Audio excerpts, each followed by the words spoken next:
child until he reaches the age of puberty, and the insane one until he becomes insane.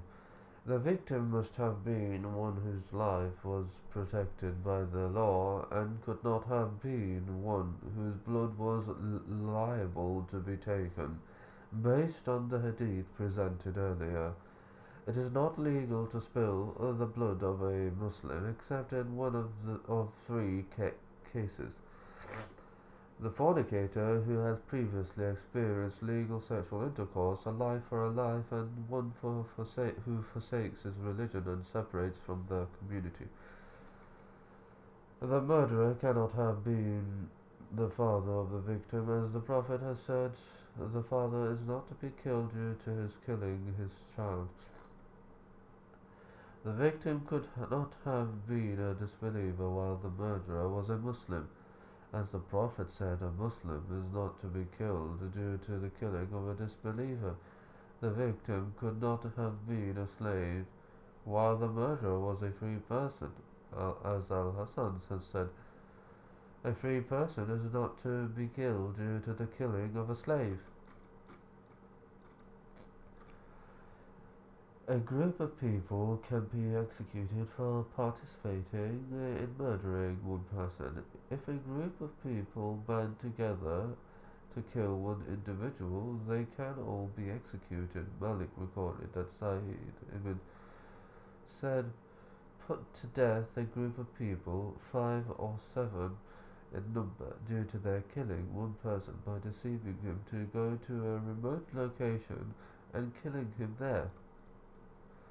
If all of the people of Sana'a had taken part in the plot to kill this person, I would have had them all executed.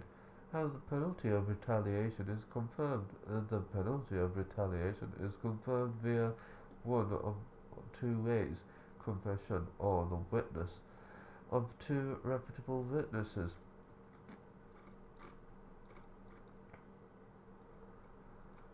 As for confession, Anna stated, a Jew crushed the head of a slave girl between two rocks as she was dying. She was asked, who did this to you? Was it so and so? They kept stating different names until they came to the name of the Jew, and she motioned with her head. The Jew was brought, and he confessed to the act. The Prophet commanded that his head be crushed between two stones. As for the testimony of two reputable witnesses, one of the Ansar was killed at Khaybar. His relatives went to the Prophet and mentioned that to him. He told them, do you have two witnesses who can testify that your relative was killed? They said no, Muslims were there, as only Jews are there, and they would be willing to do even a greater act than this. The Prophet then said, choose 50 from among them and ask them to swear an oath not that none of them were involved in the killing. They refused to do so, so the Prophet paid the blood money for what he had from what he had. Conditions for implementing the law of retaliation. The following conditions must be met. Before the law of retaliation may be implemented, the relative who has the right to make the decision has to be a legally responsible person.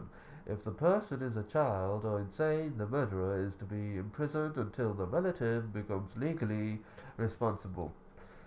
The relatives who have a say in the matter have to all be in agreement. If one or some of them do not request the law of retaliation is implemented, the retaliation is dropped. A case of a man killing another man was brought to Umar. The relatives of the victim wanted the murderer to be put to death. However, the sister of the victim, who was also the wife of the murderer, said that she has pardoned her share for her husband. Umar then said, the man has been rescued from the death penalty. He also narrated, a man found his wife with another man and killed her. That case was taken to Umar ibn al-Khattab. One of the victor's sisters gave up her right to him to have him to have him put to death. Told the rest of the relatives to accept the blood money. The punishment cannot extend to anyone beyond the guilty party. Thus, for example, if the law of retaliation is to be meted out to a woman who is pregnant, she is not to be killed until she gives birth and first breastfeeds the child. Abdullah even narrated from his father, who said, a woman from the tribe of Ghamd told the Prophet, I have committed adultery. He said to her, return home. She returned to her home, and the next day she came and said, perhaps you are going to turn me away like you did. By Allah, I am pregnant. He again said, return on the following day. She came again. He then told her, return home until you give birth. When she gave birth, she came back with her child.